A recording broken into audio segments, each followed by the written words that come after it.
Frank Borgia was a member of our family, and he had an argument with another member, and they both went to the boss, and the boss decided to kill Borgia.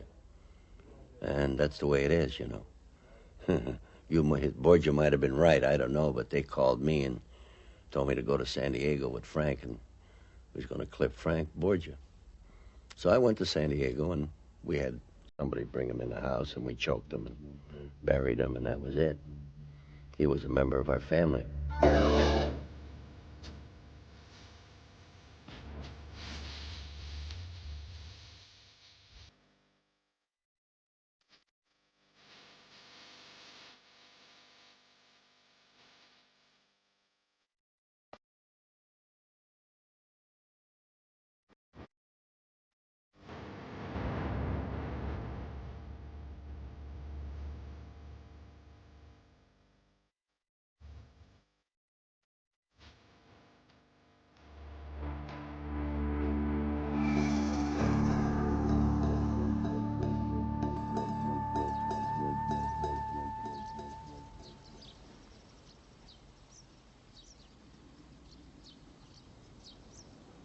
On the 14th of November, 1957, more than 60 of America's most powerful men gathered at this house.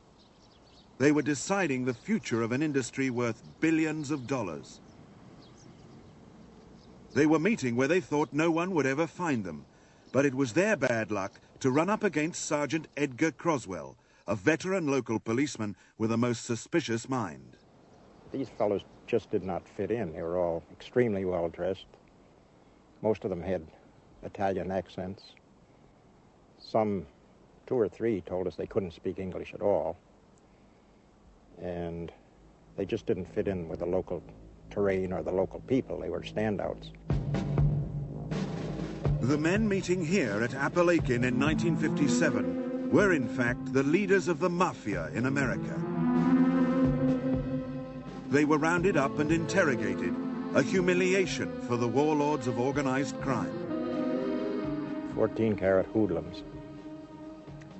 Strictly lived by breaking the law, preying on honest people, taking over businesses, killing each other, killing other people that got in their way. Croswell's discovery shocked even the experts in organized crime.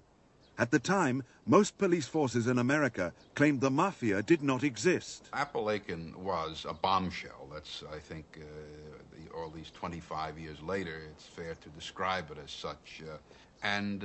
This meeting of probably the full extent was about 80-some-odd people, meeting all from different parts of the country, all recognized as members of organized crime, many of them documented in the files of the Federal Bureau of Narcotics as members of the organization, all meeting at one place on a chilly, unpleasant afternoon in Apalachin, New York, a remote town in the southwestern part of New York State, was a phenomenon that could not be explained.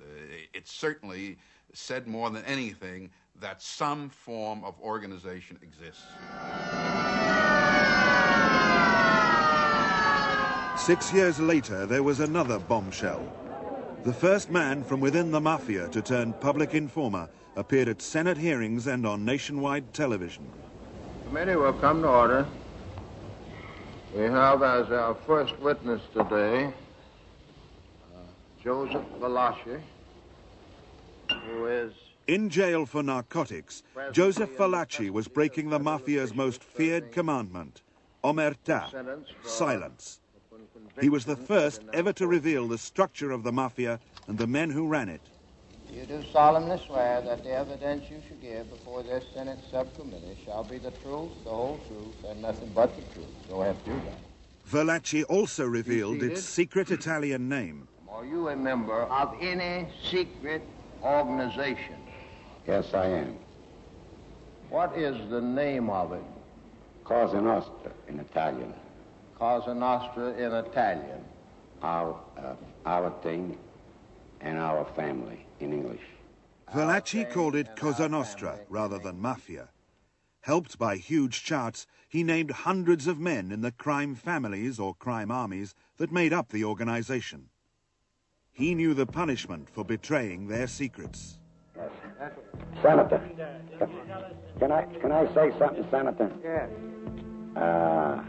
As to what I'm telling you now, I need to go no further to say nothing else. This is what I'm telling you, what I'm exposing to you and the press and everybody. This is my doing. Falaschi died of cancer in prison, but he had armed guards to the end. Every informer faces a death sentence from the mafia. Jimmy Fratianno is the most important mafia member ever to defect. He now has to be protected from the hitmen of the mob. I just take my chances, try to stay away from them, go someplace where they can't find me, just live as long as I can. You know, when they find you, bye-bye, baby. Jerry Gianono, another killer turned informer. He's now serving time for murder in the same prison as men who want to kill him for betraying the mafia. He rejects his old mob connections. I don't like what they've done because they haven't realized reality yet. They're still in a fantasy. So I stay away from them, but there's only so much of a piece of a room I can hide. That's why it's not that easy to do time. Joey Cantalupo. For 14 years, he worked closely with the bosses of 4 crime families. He became an informer for the FBI, and his evidence sent many top mobsters to jail. He now lives in hiding. You must realize that a man like me, who has made cases against organized crime figures, could not possibly stay on the streets of New York. It was just a matter of time before I would be killed by these people.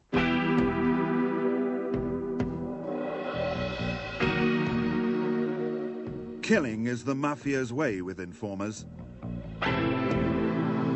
Bill Roma remembers how the mob took revenge on a debt collector they thought had betrayed them.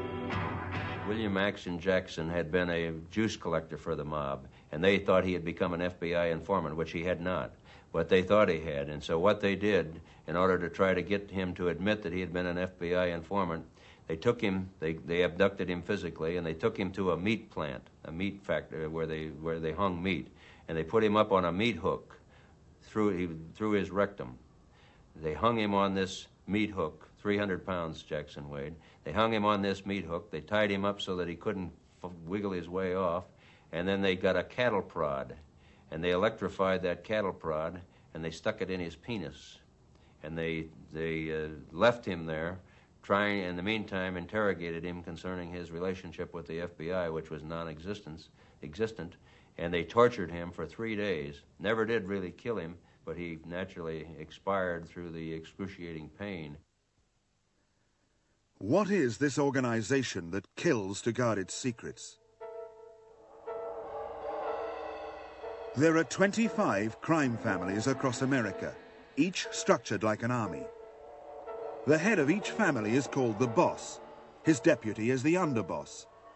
Equal with the underboss is the consigliere, the boss's top advisor. Beneath the underboss are capo regimes, lieutenants or captains who each command their own crew of soldiers. These men have all been initiated into the family and are known as made members, made men. To be made a member of this secret society, you have to be Italian, by birth or descent.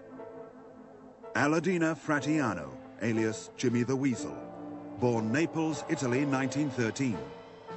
He was chosen for membership of the Los Angeles crime family, and with 4 other candidates, he went through the traditional secret rite. 5 of us went to a winery on Western Avenue in Los Angeles, and they took me in first. They take you in one at a time, and there was like 40, 50 members of the family there, and the boss would be in the front end with the underboss, the consigliere, and the capos, all on one side, and around the table there was the soldiers. Well, in the middle of the table they had a gun and a sword cross one another. So they bring you in there, and so you hold hands, everybody stands up, and you tie each other's hands. And then the boss says something in Italian that lasted maybe a couple minutes. And after that, they prick your finger with the sword, draw blood. Then they take you around to each member of the family. You kiss them on the cheek, you introduce you, and you're a made member of La Cosa Nostra. The boss of the families decide who is going to be made as to how they have produced in the past years. They don't make people every year. They make people maybe every 5 years, every 10 years. They open the books. They have these tremendous books. They're going to open the books, and we're going to make 15 people, new members of this organization, because 5 of our members have passed away, and we need to replenish with new blood. So the bosses decide as to who is going to be made as to what they have done in the past years, as to how they produce for the organization.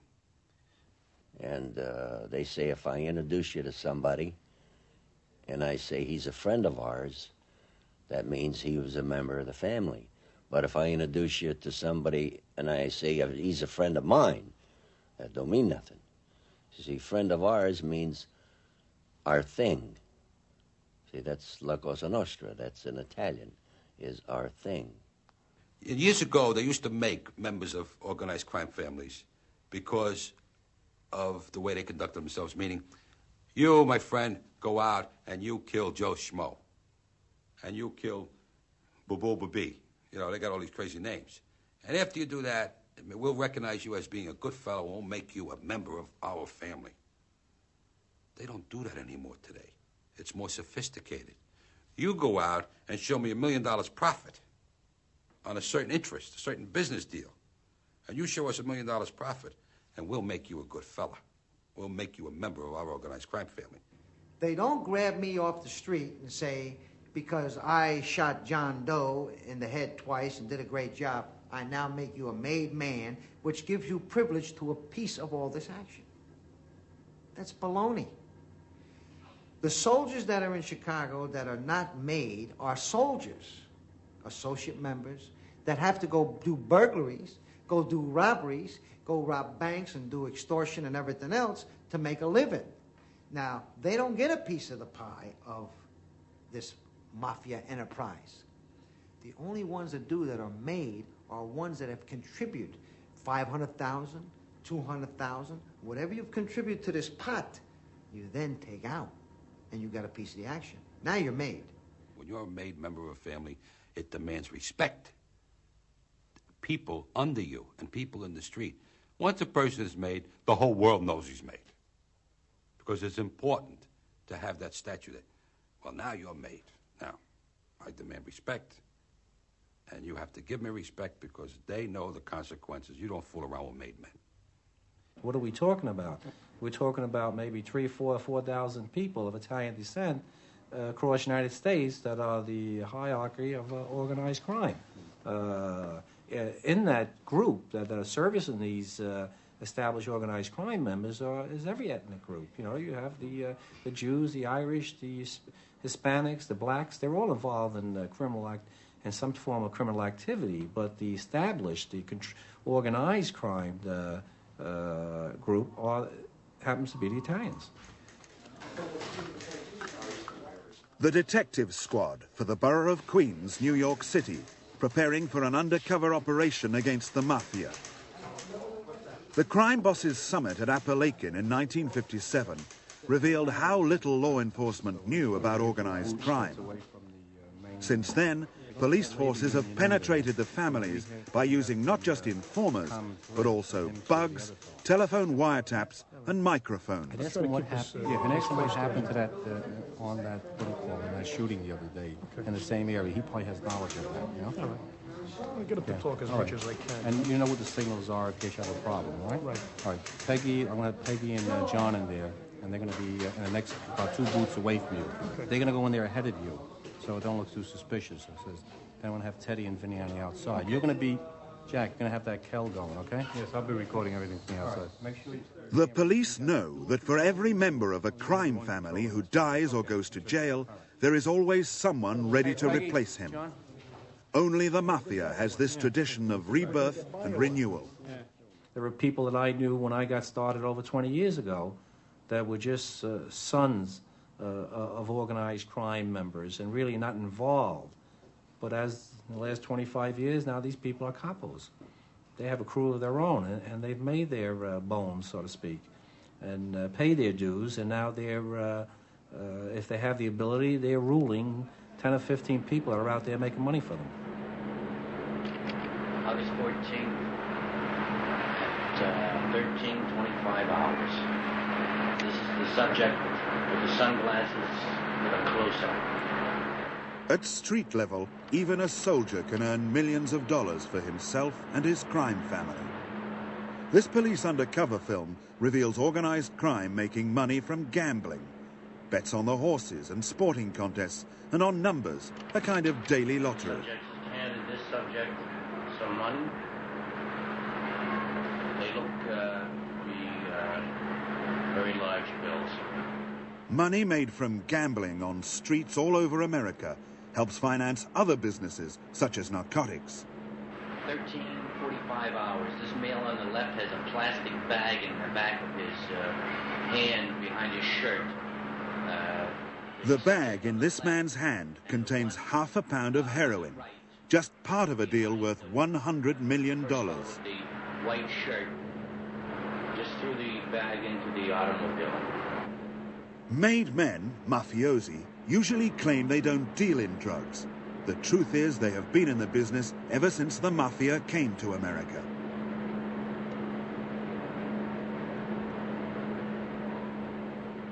Although the marketplace appears tranquil, it is governed by violence. Not surprising when millions of dollars are at stake.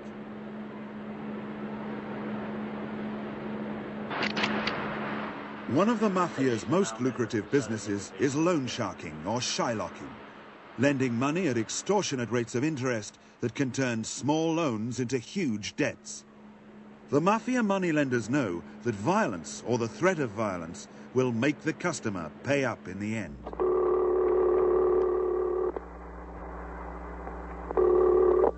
Hello? Mike? Yeah? Is that motherfucker there? Yeah. Let me talk to him. Yeah, Jimmy? Yeah, Chuck. Yeah, Chucky, Jim. I've been here all weekend. All right, I got tied up here. Chuck, I'm going to tell you something. Here, Jim. You have that fucking 200 in my hands tomorrow. If you ain't got the 200 in my fucking hands tomorrow, you understand me? You better stay there, because I'll tell you, you've reached the end of the line with me, my friend. You have no more time, and no more bullshit, and no more outs. By tomorrow night, 6 o'clock, you have that 200 in this joint. Believe me, kid. And every Friday from here on in, you have what you're supposed to have in this joint. If we don't see it tomorrow by 6 o'clock, you don't owe nobody nothing. You understand? You have it here by 6 o'clock tomorrow night. Well, believe me when I tell you, and I promise you this. Believe me, I promise you. I'll break every fucking bone in your body before I go to jail. Every fucking bone in your body. I swear to my kids. You understand? All right, sir. Okay. Bye-bye. Bye. Such is the money these men earned from their street rackets that they were able to offer the police $200,000 to destroy these videotapes. They were unsuccessful and went to jail. Joey Cantalupo worked with such men. Shorty Spiro was a recently made member. In 1975, he became a made member of the Colombo family, and he lived by violence. He was a violent individual, and there was nothing nice about Shorty Spiro. And I had a situation with him at one time where I was in a sociable game of four-handed pinochle partners, and I caught Shorty cheating. And we were at this Michael Bellino's house, who was also a member of the same Colombo family. And I said, Shorty, you can't do that because you're cheating. And our wives are in the same area of this particular house. He says, what? I said, you're cheating, Shorty. You can't cheat. This is a sociable game. And he takes a .45 out of his pocket and he puts it to my head. He says, don't you ever call me a fucking cheater. I'll blow your brains out. At that time, I got a little diarrhea, and I said to my wife, come on, let's get out of here. And we left. But the man, actually, he lived that way, and he died that way. His brother was shot to death, and he tried to revenge his brother's death, and he was killed himself. So there's no more Shorty Spiros. I was present at a 10-cent and 20-cent limit poker game where he became so annoyed and upset at the comments being passed by Jimmy the Brush. And that was his nickname. His last name was Fife. He wasn't Italian. That he grabbed his head, pulled him forward, and bit off his earlobe. Bit it off and spit it out. And then took the guy into his car and drove him down to Paul Kimball Emergency Hospital. And then about 5 minutes later, they come rushing back to look for that piece, that earlobe, so that they could sew it back on.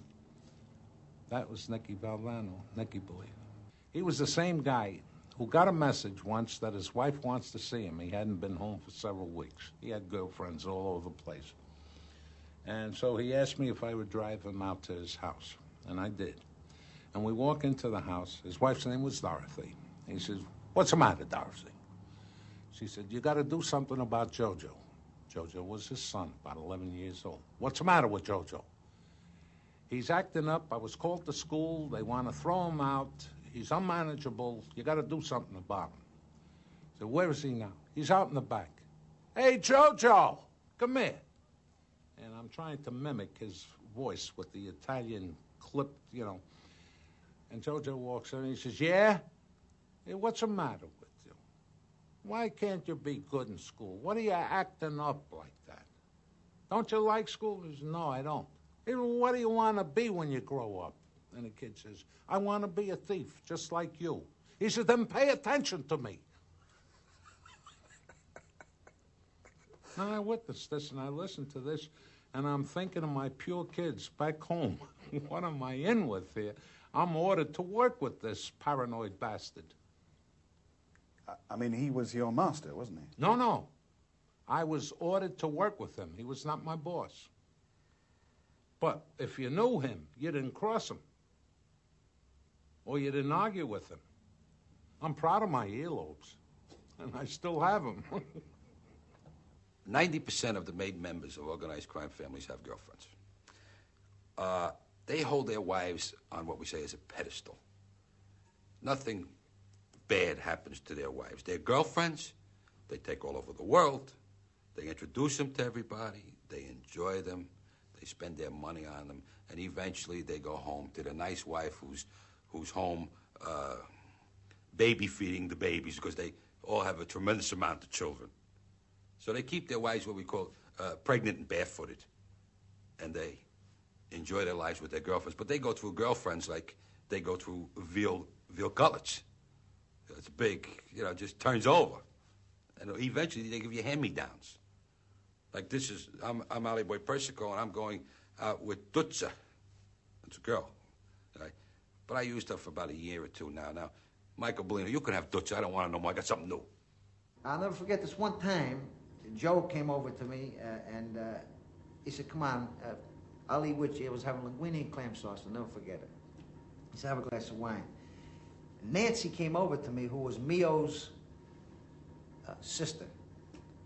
And she said, listen, Jerry, do me a favor. Take me to Cicero tonight. After you finish eating, can you give me a ride to Cicero?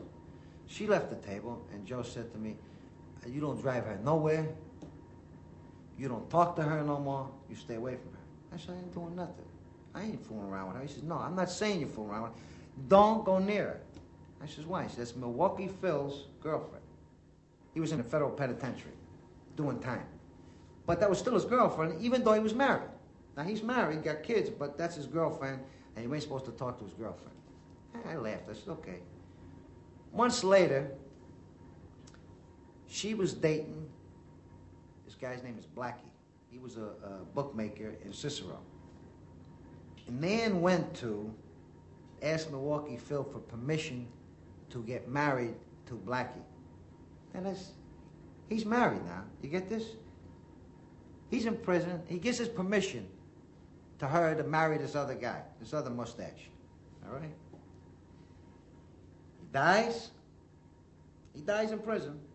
Joe tells me, he says, see Blackie over there? He's dead. I said, what for? Milwaukee Phil's dead. He died in prison. And that's only his girlfriend, Joe. What the hell's the difference? He said, from his grave, he ordered the hit. 3 weeks later, after they were married, Blackie was shot right in front of Nan in a rocking chair at their house. From the grave, he ordered that hit. What did all that mean? Just told me, don't be fooling around with nobody else's girlfriend, that's all. It just showed me that this man had so much power, so much control over people, that out of respect, they killed this guy because of Blackie dating Milwaukee Phil's girlfriend, which don't make any sense to me, you know. But I'm just saying, this is their mind, just to go show you how their mind thinks. In every situation, whether it's government or organized crime, there are commandments. And there are commandments in religion and things like that. But you do not break these commandments. And one of the commandments in organized crime is that you do not fool around with another man's wife, a member of organized crime's wife, or a member, or his girlfriend's. This is a no-no. You do not do that. Like, I could be very secure knowing that I got this gorgeous girlfriend of mine, and I take her out to different restaurants, that nobody would try even move in on my territory, because she belongs to me. And this is a law. You do not break this law. But when you do, the penalty could be death. I say could be. And a perfect situation of that is Joe Colombo's father was fooling around with a member of organized crime's girlfriend or wife, pursue whatever it might be. And they caught them in a car together. And the next day when the cops found them, they were dead. They were both shot in the head. Dead. But the unfortunate thing here is that they cut off his prick and stuck it in his own mouth. And that's how they found him. And that's for fooling around with a wise guy's wife or girlfriend. The family is basically based on violence. And we are not talking about the normal everyday beating or a slap in the face. We're talking about murders to show that I am still the boss and you are not going to try and override me. And that is proven in many cases. There have been many cases where people have been murdered just for the sake of showing that I'm still the boss of this family. And it's going to be run my way. And a perfect instance of that is an individual who was a captain in the Colombo family. His name was Mimi. He had control of Coney Island, which is a vast area. Coney Island is a big area, a large population. And he had all the numbers and the shylocking and everything, but he still answered to the boss. But Mimi had a terrible problem. He liked to drink. And when he drank, he didn't care who the fuck you were. You could have been Carl Gambino. And if you walked into the restaurant where he was at and he didn't like the way you looked, he says, hey, you look like a jerk, Carl. But he was drunk. The liquor was talking for him. And this was a situation that actually happened. In a restaurant in Coney Island, Carl walked into. And who's there falling on his face? But Mimi. Now, Mimi has his own crew, 20, 30 men who work for him. And because he insulted Carl, it was decided that this man has no respect. Respect is a big thing. And he had to eventually die. So Charlie Moose Panarella, who was also a captain in the Colombo family, got the contract to kill Mimi. And Mimi was killed. Now, his crew, these people who worked for him, cherished the guy. They loved the guy. He supported them. You know, everybody made money with him. And one night, there was these two members of the Colombo family also, but of Mimi's crew, are sitting in a bar called the 1717, which is on 86th Street in Brooklyn. And they're talking, oh, geez, you know, it wasn't right what they did to Mimi. We're going to have to get our guys together and take a stand or do something to Charlie Moose, because everybody knew Charlie Moose killed Mimi.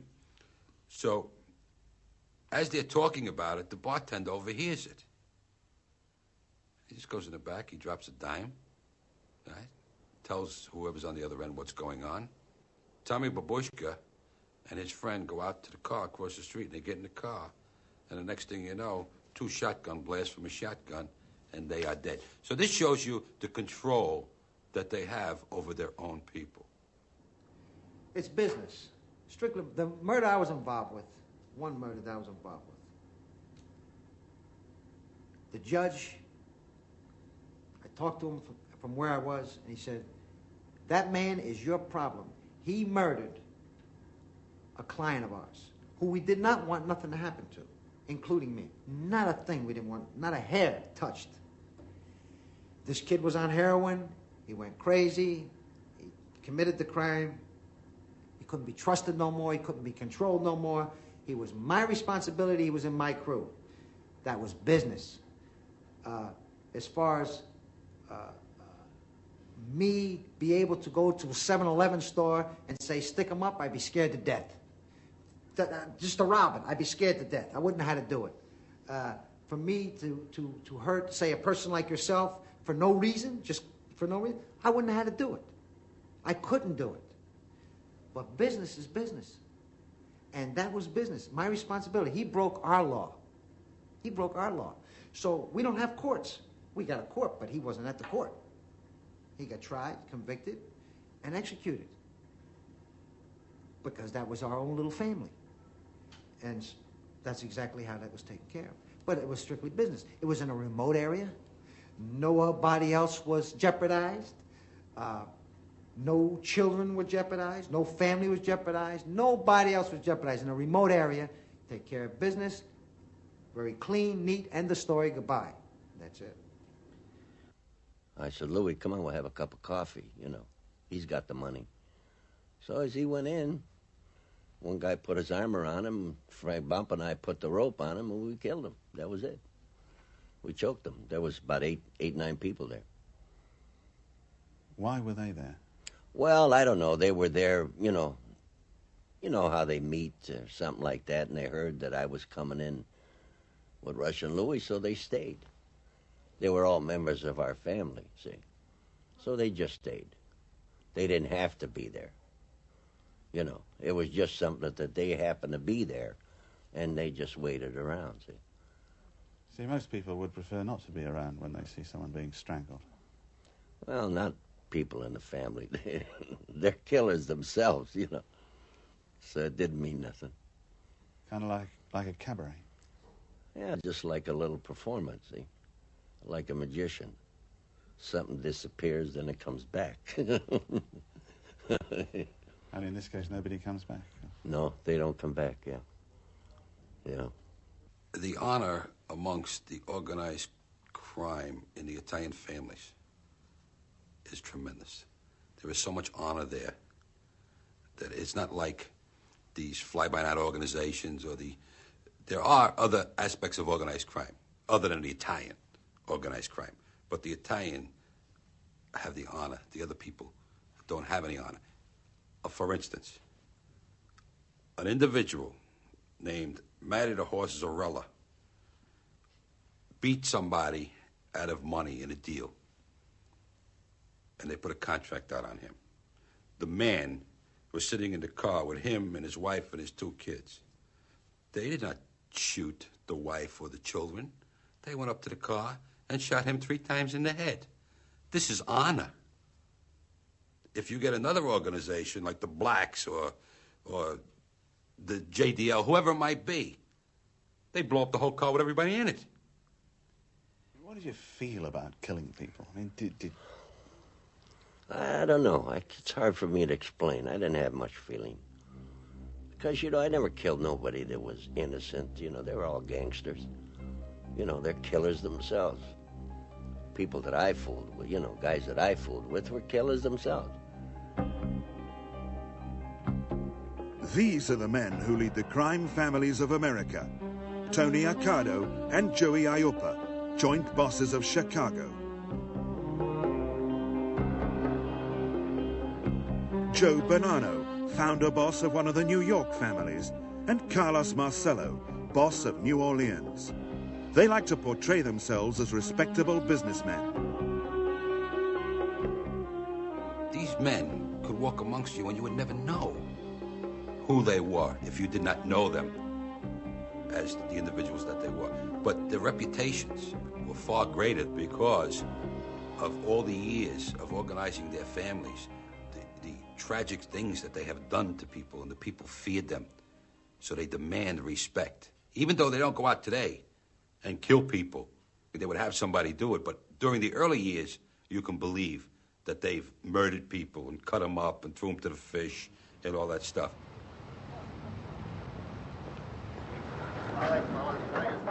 You could run into Carlo Gambino on the street when he was around and never know. He would fit in with anybody. You would never know this poor, meek, humble man was the boss of bosses and the boss of one of the biggest crime families in New York, or the biggest crime family. They might call him the old man because he was getting on in years, but he definitely dominated all the families. Nobody could get away with anything. Which means if somebody came, tried to come in and take over some of his territory, they could never do it because of his powerful, big. It's unbelievable the size of his family and the power the man had accumulated during the years, not only on the streets, but with politicians and cops and all kinds of people that he had literally corrupted. Joey Cantalupo gave evidence against another New York crime boss, Funzi Thierry. Funzi Thierry was the boss of the Genovese family. Now, this individual here is a meek and humble man. He is nothing to look at. He, I wouldn't say was more than 5'9" and weighed 140 pounds. A nothing man. I was partners with him in a business enterprise. And in my business enterprise was a member, a made member, a captain in the Genovese family who Funzi was the boss of. His name was Louis LaRocca. Now, Louis LaRocca is a monster of a man. He is a monster. He demands respect also because of his fine position in the Genovese family. He has his own crew. He answers only to Funzi Thierry. Now, in one situation, Louis LaRocca is 6'2", 280 pounds. He's a monster of a man. And there was a situation where we were behind in our rent in the flea market. And I ran into Funzi, and Funzi asked me, how are you doing in the flea market? And I said, well, Funzi, we're behind on the rent. Now, here's this little meek man saying to me, you tell that motherfucking Louis to go and get the money or I'm going to cut his balls off. This little nothing here. Telling this guy. And I go back to the flea market, and Louis says, did you see the old man? I says, yeah. He said, what did he say? Did you tell him we're behind on the rent? I was embarrassed to tell Louis what he said. He says, tell me what he said. And I tell Louis, the old man says, go get the money or he's going to cut your balls off. The guy must have got a diarrhea in his pants when I told him that. He was so scared that he ran out and got the $5,000. Now, does that show you the respect or the fear that they have for this man right here? And it's not only Louis LaRocca. It's everybody in the family. Angelo Bruno, the Philadelphia boss for more than 20 years, in his own home movies, never before shown outside his family's circle.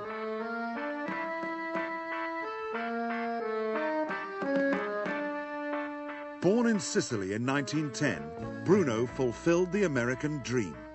He started with a grocery store and ended up a millionaire.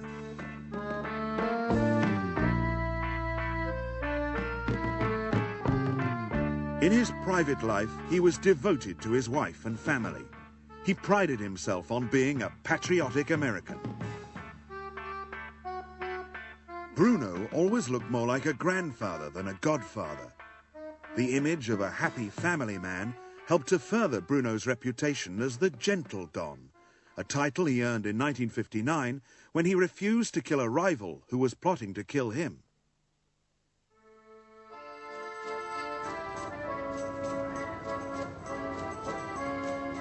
South Philadelphia was Angelo Bruno's home territory.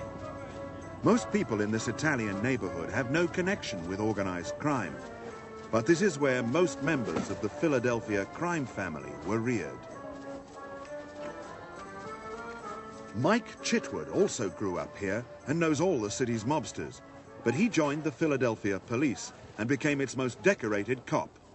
you can't find anybody to say a bad word about him in the neighborhoods. Angelo Bruno, you can never find anybody to say a bad word about him. Because they always were, quote, nice to the people. Somebody needed help, they couldn't pay their gas bill, electric bill, whatever, these guys would pick up the tab for them. And Bruno was always gentle, nonviolent in his approach to whatever he did.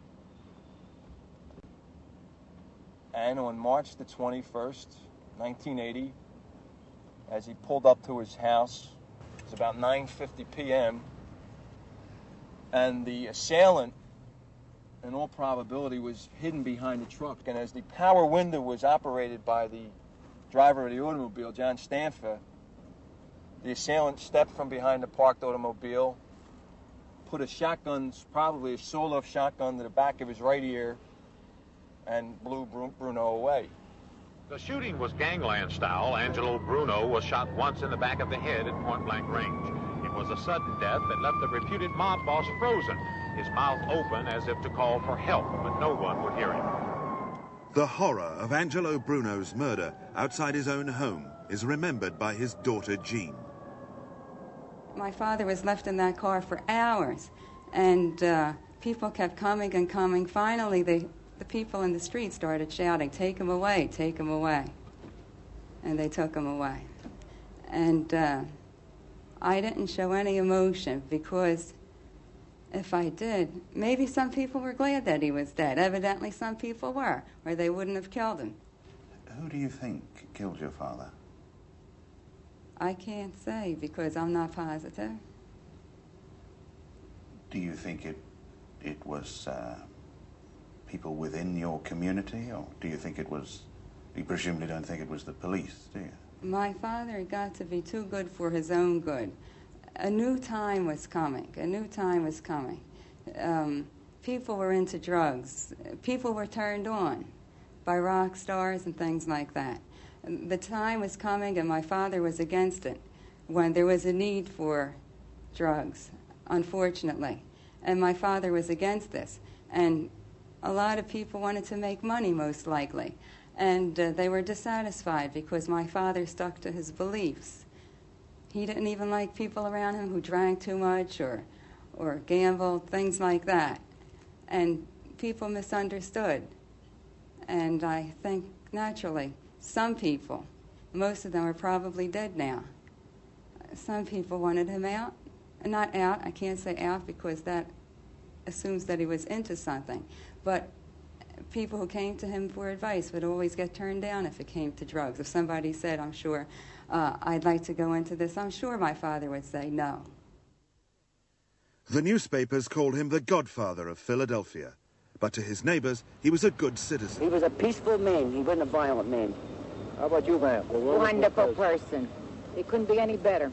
We all play numbers. We all go to the racetrack. You know what I mean? We all cheat a little bit. But this man didn't play narcotics, and that's why he's dead today.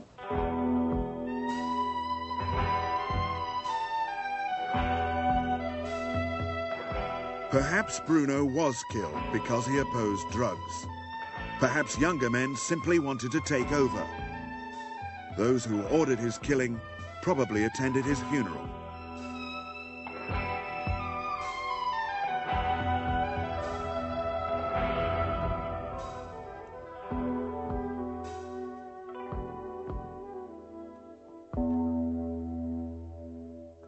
The era of the gentle Don was over. Do you think the violence will ever go away, the violence associated with this kind of business, the mafia? I would hope so, but that's a hard thing to answer because I don't know that much about it. I would hope that it would go away. It's a sad thing, but I can't say. I certainly hope so. If there's a mafia, should I say? I don't want to be quoted as an authority on anything. I'm just, you know, if I were anybody else giving my opinion, I probably wouldn't have to worry about a story or anything like that. There was a lot of pain after he died, that you felt sorry for him and you suffered it because you loved him so much, the whole family, but I wouldn't have traded him for the world.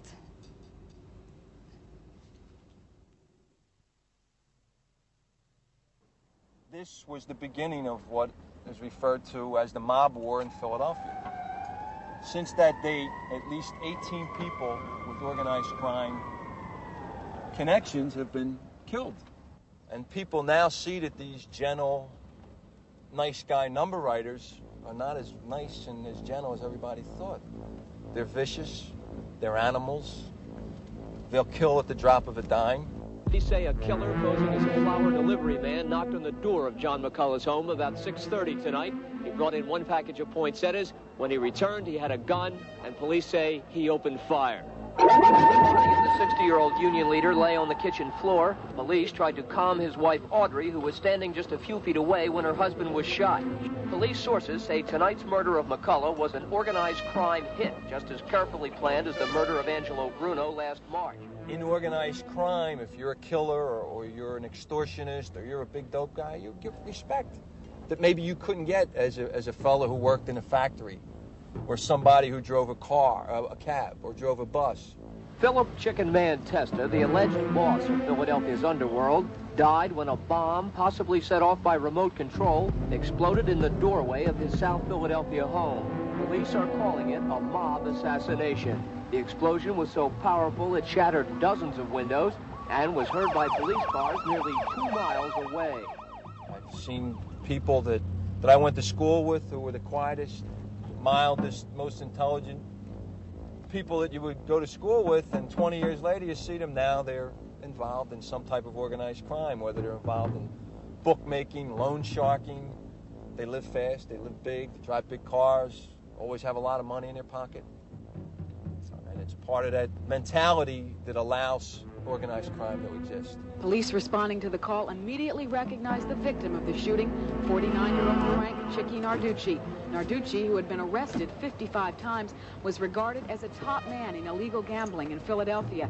Narducci was gunned down as he got out of his late-model Cadillac Seville, only several hundred yards from his Broad Street row home. The door of the car was still open as Narducci hit the pavement, apparently knocked back a few feet by the impact of the high-caliber weapon. For everybody who gets killed, for everybody who goes to jail, there's some young guy coming up off the streets that's going to take his place.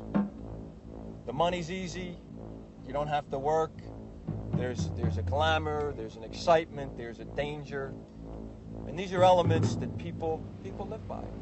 Discovered wrapped in a blanket in a city parking lot in the 1500 block of South 8th Street about 2:30 this afternoon. Police say it had multiple bullet wounds. It had a plastic bag over its head and feet.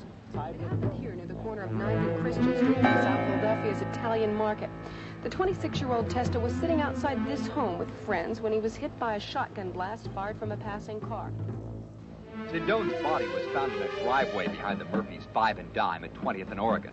At 1:20 this morning, a routine police patrol spotted the man who was number 3 after Angelo Bruno in Philadelphia organized crime.